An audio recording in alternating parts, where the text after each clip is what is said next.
why don't we blow this system up? I mean, obviously we can't just turn off the spigot on the system we have and then say, hey, everyone in the world should get this new vaccine we haven't given to anyone yet. So we really do have a problem of how the world perceives influenza, and it's going to be very difficult to change that unless you do it from within and say, I don't care what your perception is, we're going to address the problem in a disruptive way and in an iterative way, because you do need both. As the old adage goes, it is easier to fool the people than to convince them they have been fooled. There might not exist a more appropriate time for this point than right now. As you sit listening to my voice, your friends, co-workers, possibly family, are at odds, bickering, ghosting, threatening with violence or ostracism. A stark divide stands between us all, and the many commit social crimes against humanity in the name of things and ideas they do not understand nor can define or empirically prove exist. Hence the whole fool the people have become, and the fictional reality that screens, media personalities, politicians, influencers, and so-called experts have forced upon a society. There are two very successful ways to socially engineer a population. First is through the centralization of information deemed credible and truthful by a faction of experts. A ministry of truth of sorts must be erected and distributed far and wide by way of ubiquitous broadcasting systems. This can be considered narrative building and delivery.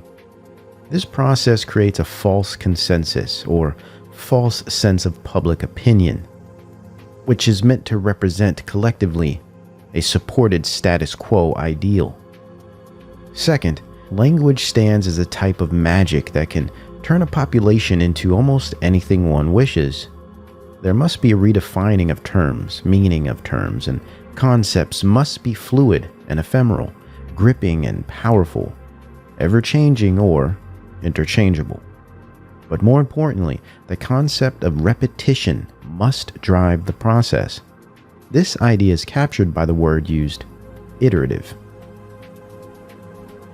We really do have a problem of how the world perceives influenza, and it's going to be very difficult to change that unless you do it from within and say, I don't care what your perception is, we're going to address the problem in a disruptive way and in an iterative way, because you do need both.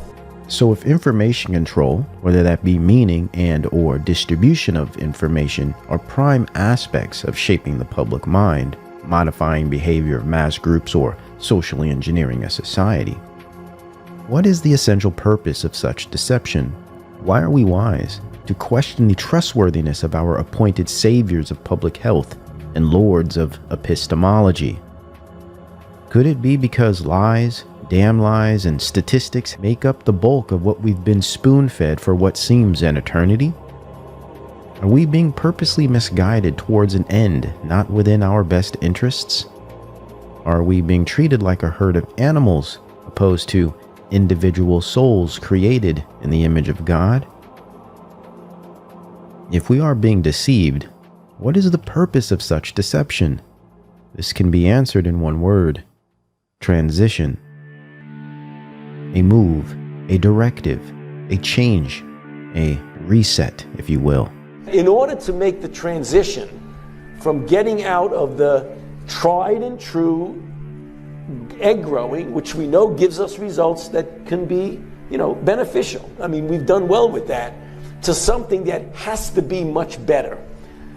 You have to prove that this works, and then you've got to go through all of the clinical trials, phase 1s, phase 2s, phase 3, and then show that this particular product is going to be good over a period of years. That alone, if it works perfectly, is going to take a decade.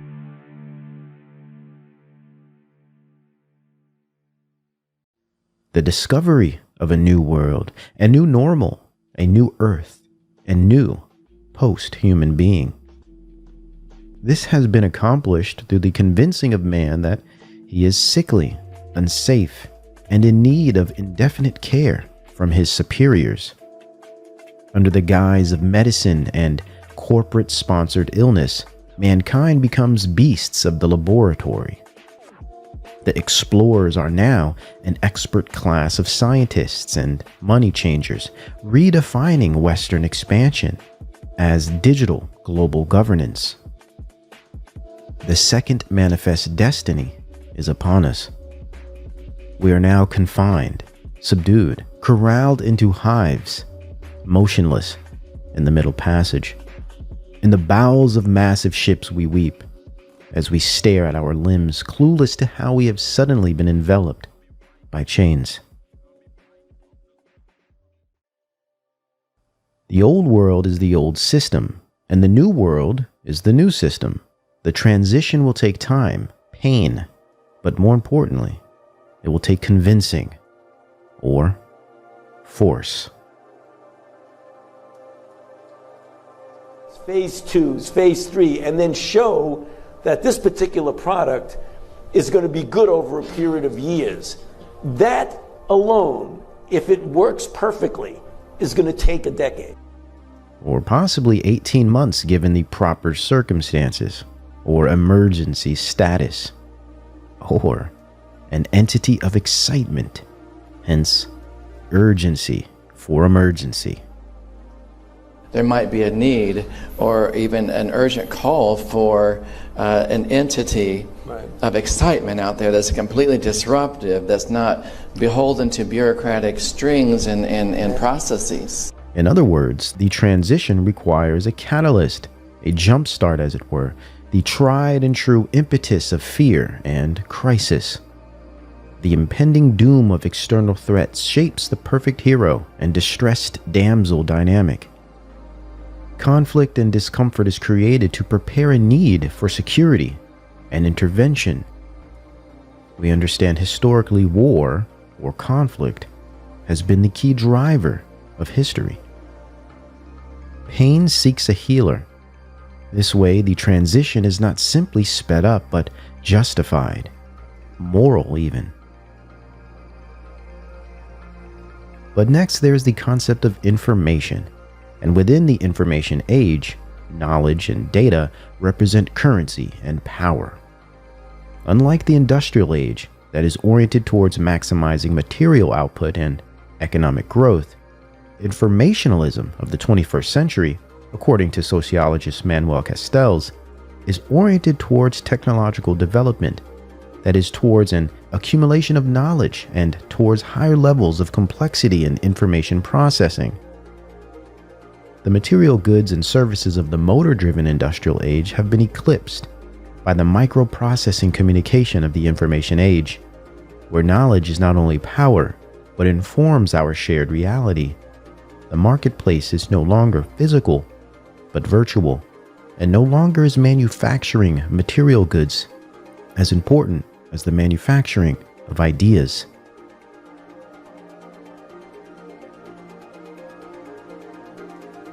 Perception truly is reality, hence the importance of information which shapes perception, which shapes reality.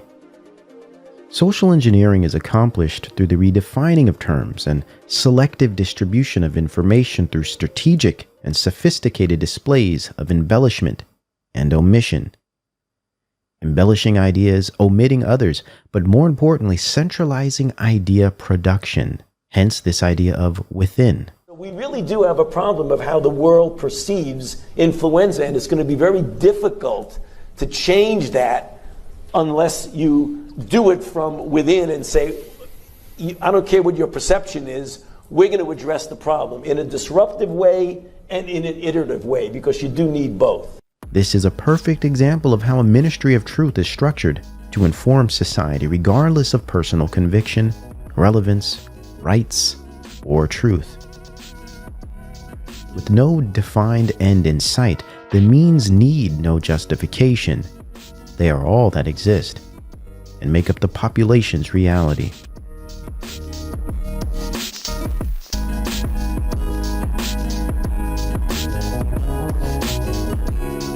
Back to the term iterative, repetition, and enduring programming of the perception is required to standardize lies and uphold a house of cards. And of course, disruptive. I don't care what your perception is, we're going to address the problem in a disruptive way and in an iterative way. In that you must stop all that you are doing, whom you are seeing, where you are going, and what you are planning to address this pressing and pertinent situation that is bigger than you, requiring your undivided attention, better, devotion.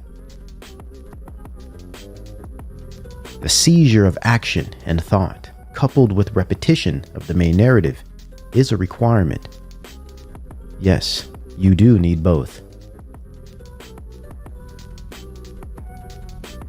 How can such a universal surveillance medicine program under a new world biosecurity state foment the perfect catalyst through which mankind may transition into the fourth industrial age of informationalism? Rather easily, considering the nature of fear and advanced communication technology of 2021. Repeat the messaging and modeling whilst providing endless and ubiquitous imagery to reify the spectacle.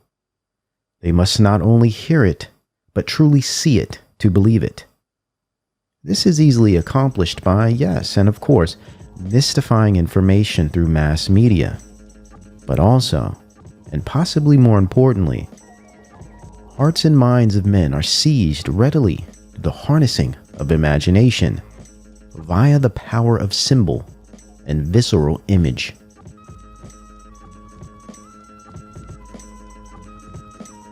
In his work The Crowd, a study of the popular mind, Gustave Le Bon sums this idea up with surgical accuracy. Whatever strikes the imagination of crowds presents itself under the shape of a startling and very clear image, freed from all accessory explanation or merely having a few marvelous or mysterious facts.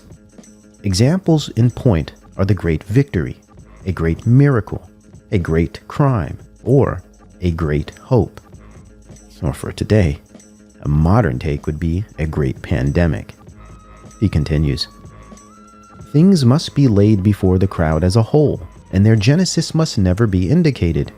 100 petty crimes or petty incidents will not strike the imagination of crowds in the least, whereas a single great crime or a single great accident will profoundly impress them, even though the results be infinitely less disastrous than those of the 100 small accidents put together. To buttress his point, and for example, we could look at how people today seem to ignore the massive scale of death by other diseases, infectious and non-infectious, that make our so-called pandemic pale in comparison.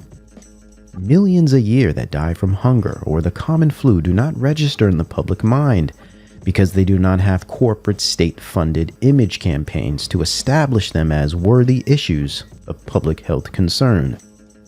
They have not been given buzzwords and thickening plots and events to construct narratives of mass social destruction. True believers are paradoxical in that they must see to believe, yet often what they believe they have truly never objectively witnessed or observed. The key is either to influence society such that it appeals to a common good or common ideal, or to convince individuals that their subjective beliefs and convictions are not only objectively moral, but akin to some unique aspect of their identity, an aspect that they foolishly believe they have formed on their own. Technocratic propaganda turns humanity into a unit to be experimented on, yet it also hijacks the individual self and conflates the state-defined common good with the needs of the subjective self. In effect, the objective and subjective become blurred, similar to the accompanying blur of truth and untruth, sick and healthy, etc. It operates on a macro and micro scale simultaneously, therefore influencing the herd through an aggregated process of deconstructing and reformatting the individual. With each and every individual influenced and altered via their mediated experience, the crowd, is formed as a result. As reality is constructed for them, or him or her, so are their ideas and perspectives, and even their individual identities. We see this via examples of identification through in-group membership, like the recent onset of Team Moderna or Team Pfizer rhetoric, double or triple jabbed as a marker of identity in online accounts. Social media ubiquity and platforms' managerial use of algorithms increases this fact.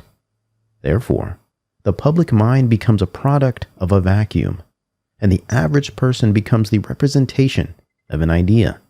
The crowd becomes the representation of an ideology, and civilization begins to look more like an arrangement of cults. This phenomena can be described by the socio-psychoanalysis of Raymond Barlow.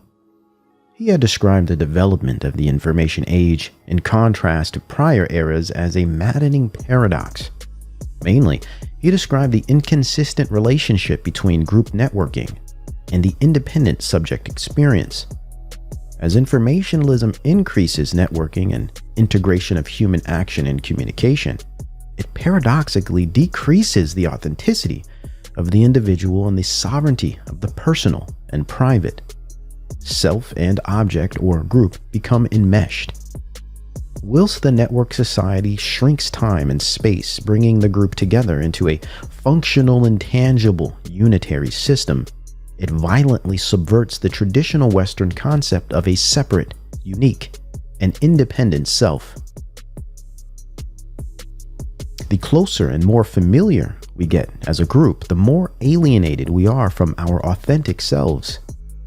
This dynamic is what psychology would call enmeshment, a sign of pathology.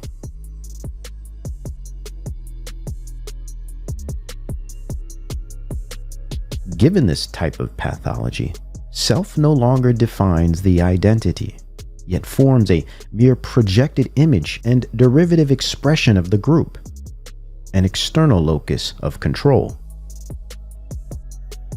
This is why truth, facts, or logical reasoning falls on deaf ears in the 21st century. Knowledge has increased to the degree that wisdom is no longer attainable, and guidance from a centralized power is the only route to civil stability and societal maintenance. Once the individual thinker is robbed of just deliberation and epistemological investigation, he is subject to mob rule and the authoritarianism of experts that exist beyond his pay grade. Shock, awe, and emotionalism become the vehicles by which the crowd is moved and subdued. Le Bon would agree, as he states, "It is not, then, the facts in themselves that strike the popular imagination, but the fact in which they take place and are brought under notice. It is necessary that by their condensation, if I may thus express myself, they should produce a startling image which fills and besets the mind. To know the art of impressing the imagination of crowds is to know at the same time the art of governing them."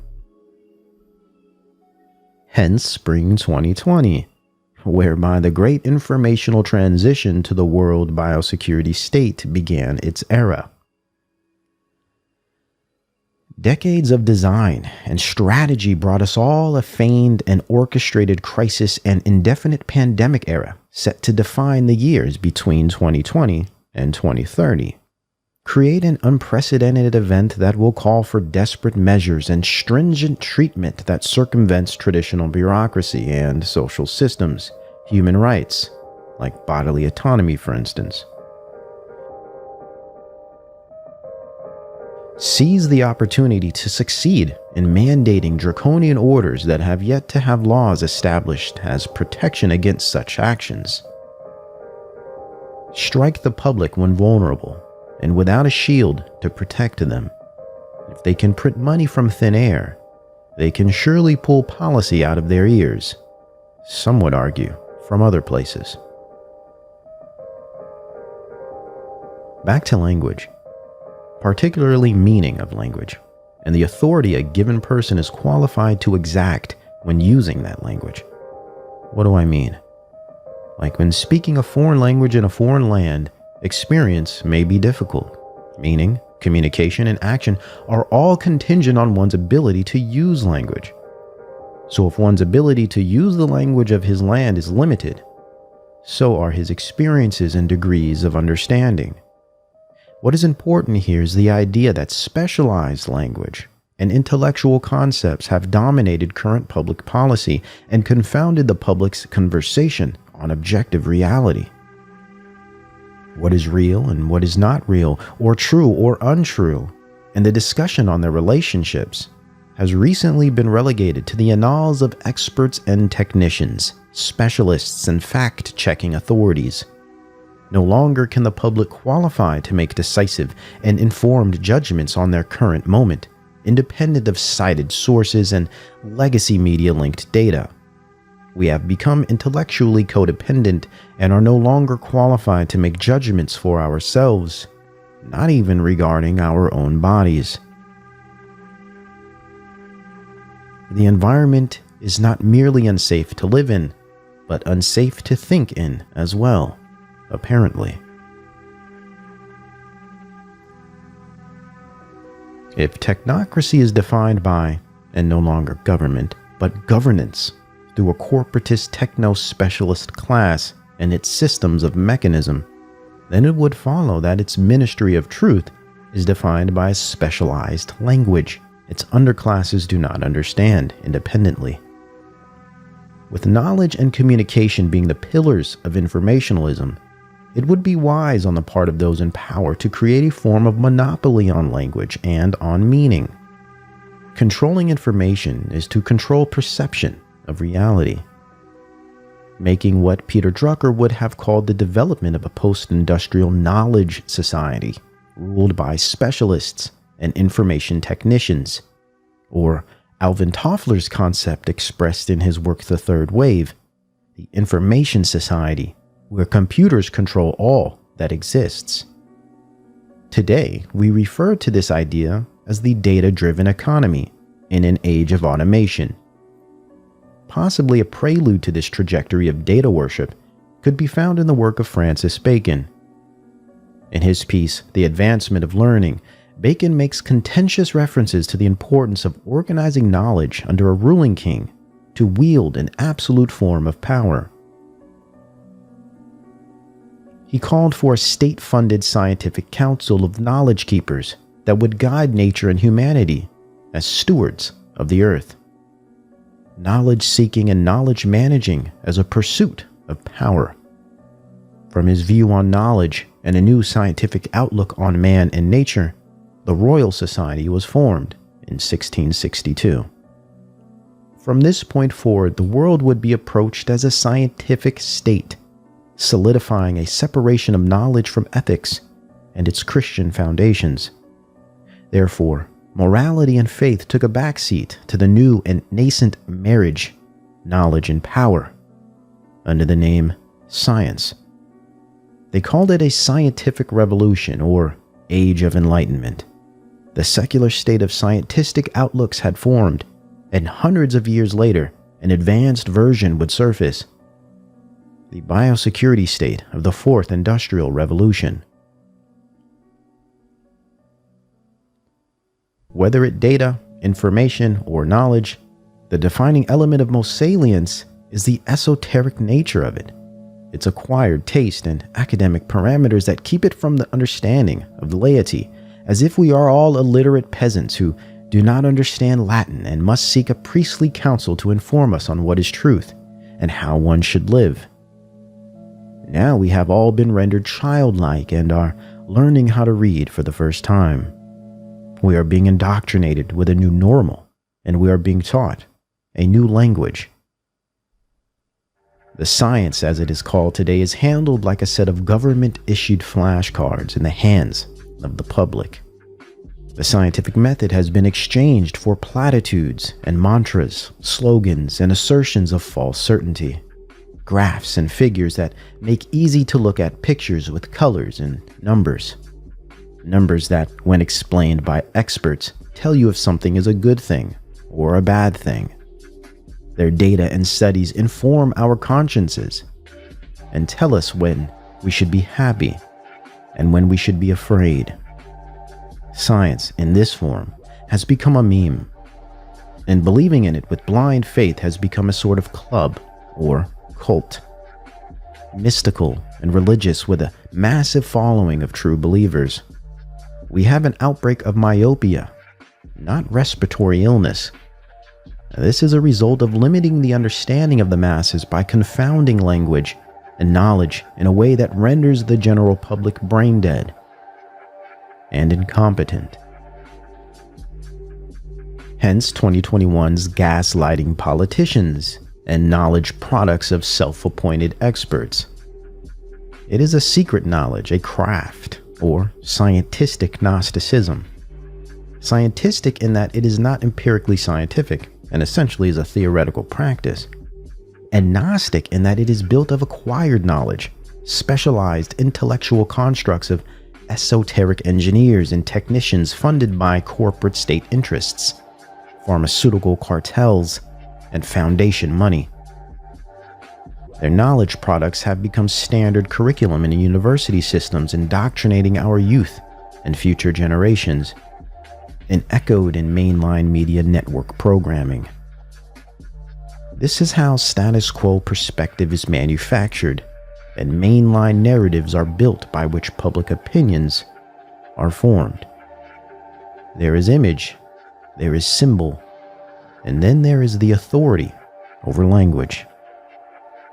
Since 2020, our language has been dominated by studies and statistics that the average person does not understand. Speaking English and acting with a thinking brain no longer determines experience in America. Evan McAleese and Sarah Lee. To me, it is clear countries need to make strong efforts to manage both mis- and disinformation. We know social media companies are working around the clock to combat these disinformation campaigns. The task of identifying every bad actor is immense. And experts agree that new disinformation campaigns are being generated every day. This is a huge problem that's going to keep us from ending the pandemic and might even lead to the fall of governments, as we saw in the Arab Spring. If the solution means controlling and reducing access to information, I think it's the right choice. I agree with Kevin. This is a big problem and doesn't even account for the massive amounts of misinformation being generated by legitimate users about the pandemic. But it's not just trolls who are spreading the fake news. It's often political leaders themselves. Who's to judge what's real or not? Would we trust every government to separate truth from lies? I think this is more than just keeping the bad information out. It's also about making sure real public health information reaches the public. News is found from outlets other than social media. News organizations, public health groups, and companies need to help people take the right actions to protect themselves by promoting accurate, real information about the outbreak. Calls for change are getting louder. What I want to see is action in this place. Congress is weighing how to regulate social media. Whistleblower Frances Haugen Tuesday. We can afford nothing less than full transparency.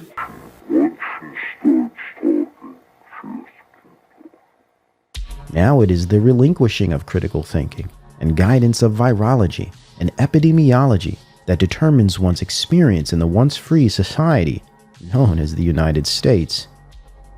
Virology and epidemiology, both unscientific, both non-empirical, are no more authentic sciences than continental philosophy is an authentic science, no more scientific than Mormonism or Santeria.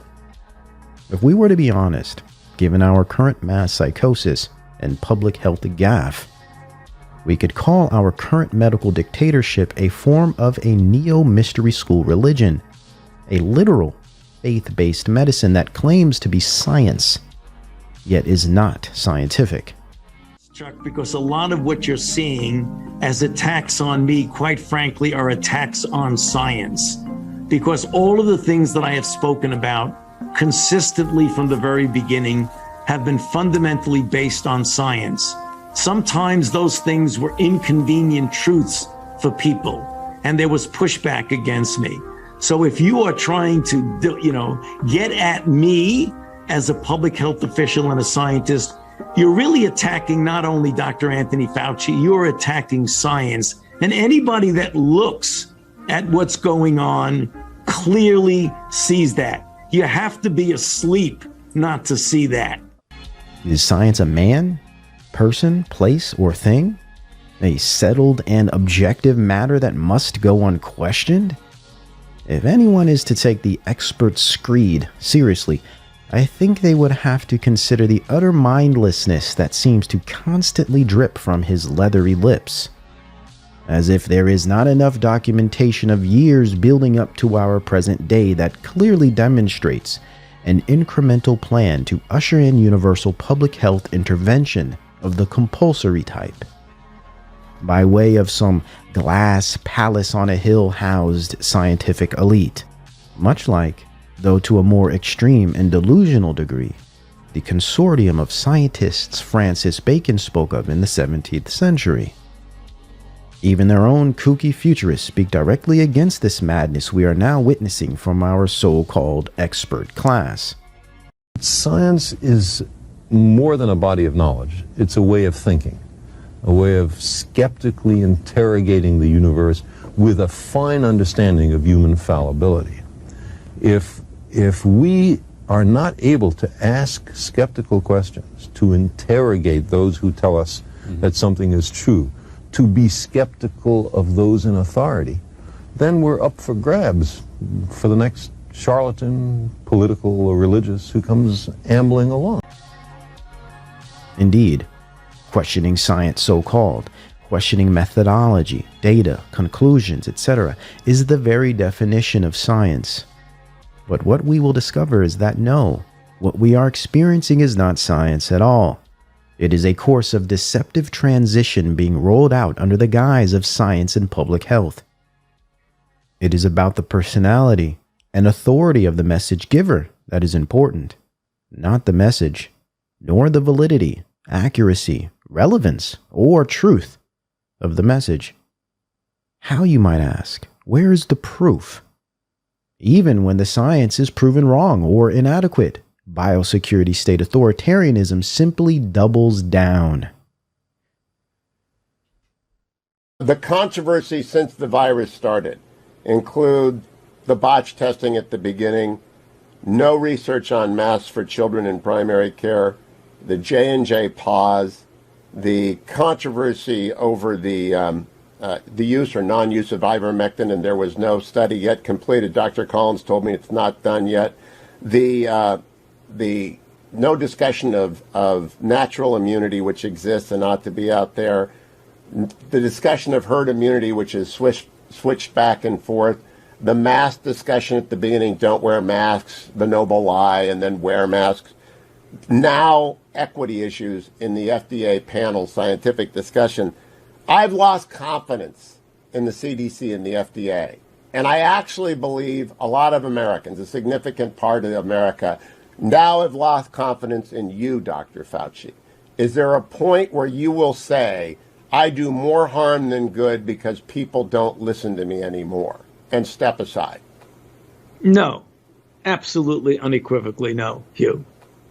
No. Look, I don't know who you are, what you are, where you came from. But I'm not taking any more of this.